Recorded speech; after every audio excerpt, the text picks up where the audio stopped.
It's a long list, so let's get started. Solo Leveling Season 2. I think a lot of the reason people just keep saying it's peak, peak, peak, Mr. Aura Farmer himself, Sister Leveling Man, is because of the animation that the show received. And yeah, don't get me wrong, I'm not gonna hate on it. It's one of the best shows I've seen in a couple of years, to be honest. All the fights are great and everything looks great. No problems with that. And I know a lot of shows are gonna get animated after the success of Solo Leveling. So yeah, we're good there. I'm celebrating with you. But I think the story itself just doesn't add up to being a peak anime when it comes to it. So yeah, that's why I'm putting it almost peak. If you hate me for it, I'm sorry. But anyways, moving on. Sakamoto Days.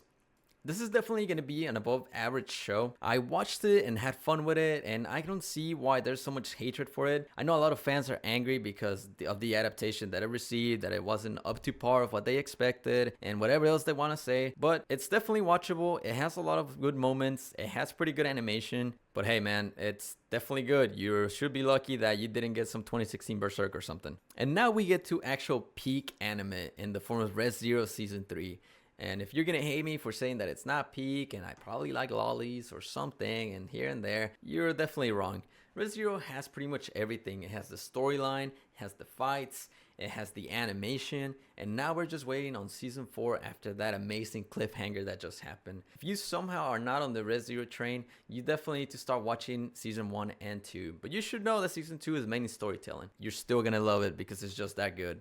But yeah, moving on. And now we got the shoujo romance of the season that I still watch because why not? Honey Lemon Soda was fine. I think it's just an average storyline when it comes to romance, and how the main guy basically is a Prince Charming coming to save his girl from a loner life and a life of her being bullied. If you're a fan of romance, you're gonna enjoy the show. If you're not, then you can skip it over. I have nothing to say against it. But yeah, it's just your above average show. Now we got Medalist, and to be honest, I have not watched all of the episodes that it's available right now, but from what I've seen in the 4 episodes that I have, I think Medalist is definitely an above average show. I think the CGI has probably been one of the best parts about it, and even though most people hate it, I think it's been utilized pretty good in the show. The only other thing I would have to say is that the storyline is probably just your same, going from want to be something to qualifying or being close to the best that you could be. So nothing to hate against it. I mean, a lot of people should be driven like that. But yeah, I think Medalist is definitely worth your time and you should watch it. And now we move on to probably one of my favorite shows in a while, in Shangri La Frontier. I think this show is really underrated at the moment, and it definitely needs more people watching it. This is the 2nd season of it, and there's a total of 50 episodes available, so I think you should get started on it. I think the best part about it is the main character, Sonraku, and you can probably identify with him when it comes to how hardcore he is about gaming and how he takes everything seriously. He wants to be the best he can at certain games and whatnot. Now we got basically Dr. House in anime form.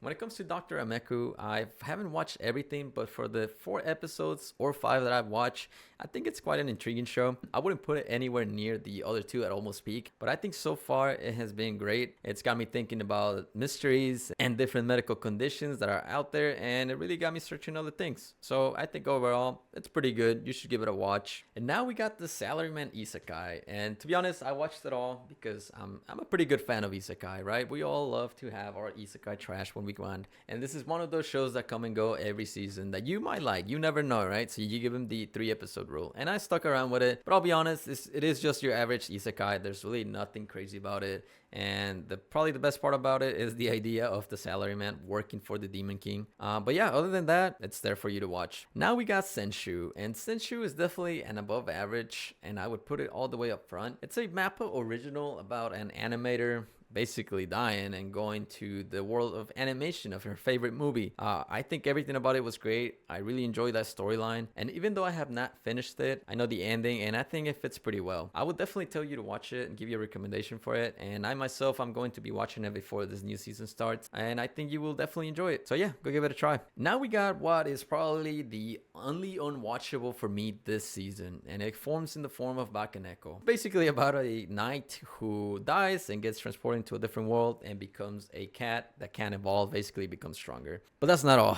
If you're into, I guess, ecchi anime, or even worse than that, to put it that way, it might be something you enjoy. I, for one, did not enjoy a single of the 2 episodes that I watched, and I could not follow or even be entertained by it at all. So yeah, this is something unwatchable for me. I don't know why anyone would want to watch this when there's so many other shows that are average and better than it. Otherwise, I'm not recommending it, and you probably shouldn't watch it.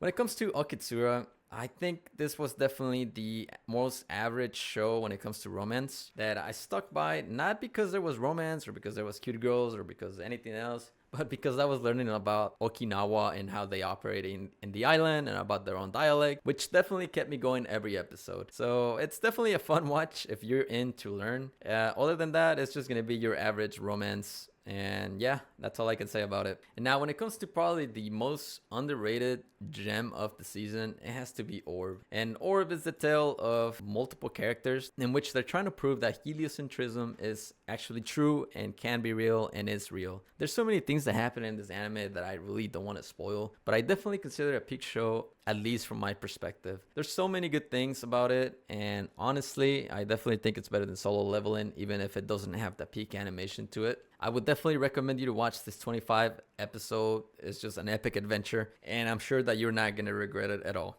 Next, we got Blue Box. And again, this is just an above average show. Even though I really enjoyed it and it really got me to play badminton for some reason. I think the main character is super likable and you can probably relate a lot to him when it comes to, struggling to becoming as good as you want to be at something, whether it be a game or sport. And here just happens to be badminton. On the other side of it, you got the romance side, which to be honest was pretty good, and I think it was better handled than all the other romance shows that we had this season. And I was also on the losing side when it came to the final 2 episodes. But yeah, Blue Box definitely a show that is probably in either category of almost peak or above average. But yeah, you should watch Blue Box and play badminton. Now we go to Ave Mujica, which is a metal band of the Bangji Dream universe. I guess that's the way I would put it. I only watched around 3 episodes, and it wasn't really for the storyline or the characters or anything like that. It was definitely for the music. I think I really enjoyed it. I'm a metal fan, but I wouldn't recommend it to you. I dropped it. I think the only people watching this are definitely people that already know the series or love the series, or you live in Japan and you love idols, and that's really why you're watching.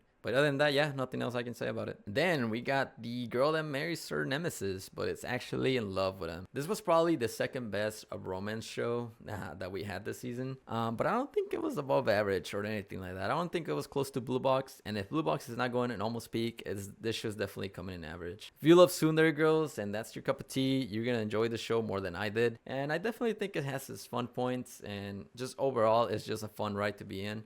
If you enjoy it, watch it. If you like romance, you'll watch it. If you don't, then you can probably skip it. I have no issues with that. So yeah, that's about it. And then we got the Red Ranger who got isekai'd. And again, this is going to go on above average for me. I really enjoyed the show, but I think a lot of it has to do with the nostalgia of loving Power Rangers when I was little and watching them do all their, back then cool poses and explosions and whatnot. And they really adapted that all into anime form. And just as you would be as confused seeing it in real life, all the other characters are just as confused seeing his suit and his style, poses, and the explosions. So I think it was really funny. I think it was definitely worth the time. And I think it's probably the best isekai that we got apart from ReZero in this season.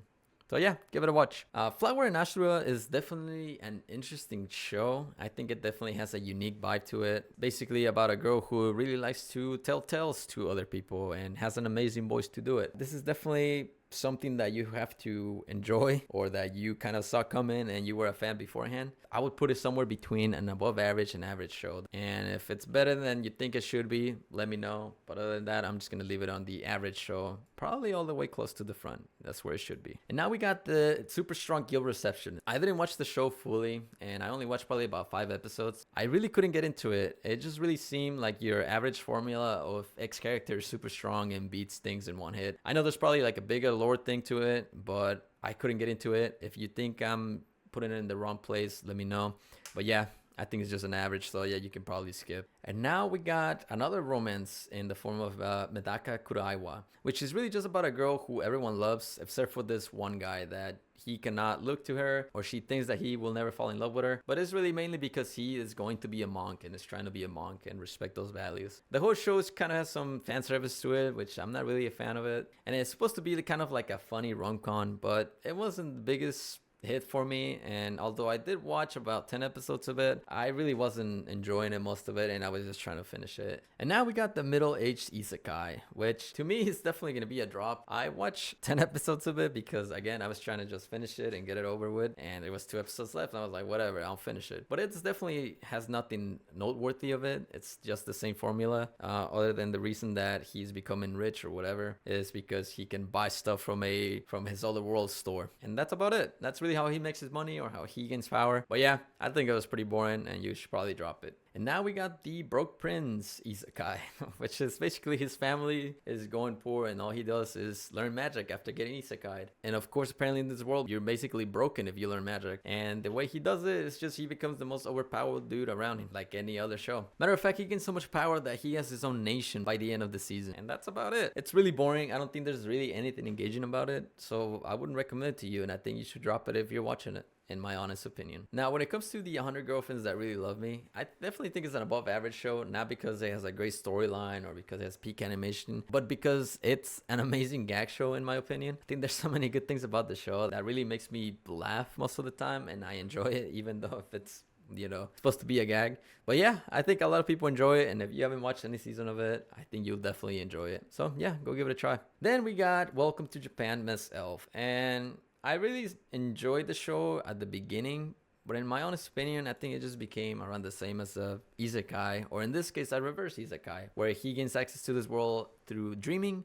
and then he can bring apparently people into Japan. So he brings an elf, and that's probably the most intriguing part of the show. I didn't really stick around after 6 episodes because it just seemed the same to me. So yeah, if you think I'm rating this one wrong as well, let me know. But yeah, I think it was just average for me. Now we got the Fruitmaster anime, which is really just about a guy who had a terrible skill fruit, and then he ate another one and realized, wow, I don't die, and now I can become as powerful as I want. And that's really about it. This is something you can drop. I wouldn't recommend it. I think it's really boring, and unless something impressive or amazing happens on a season 2, if there's ever one, I'm definitely never picking it back up. But yeah, that's it for that one. Now we got the Appraiser one, which is, again, some character is super weak and then finds a spirit tree and becomes super strong after being trained.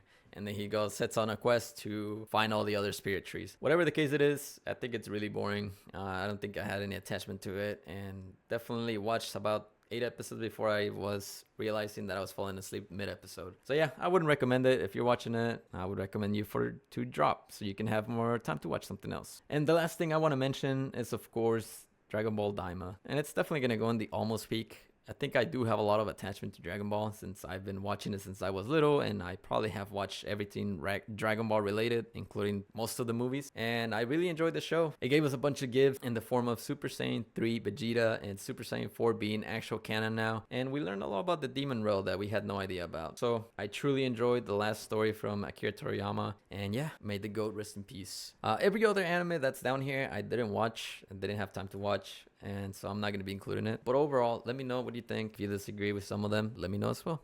But yeah, see ya.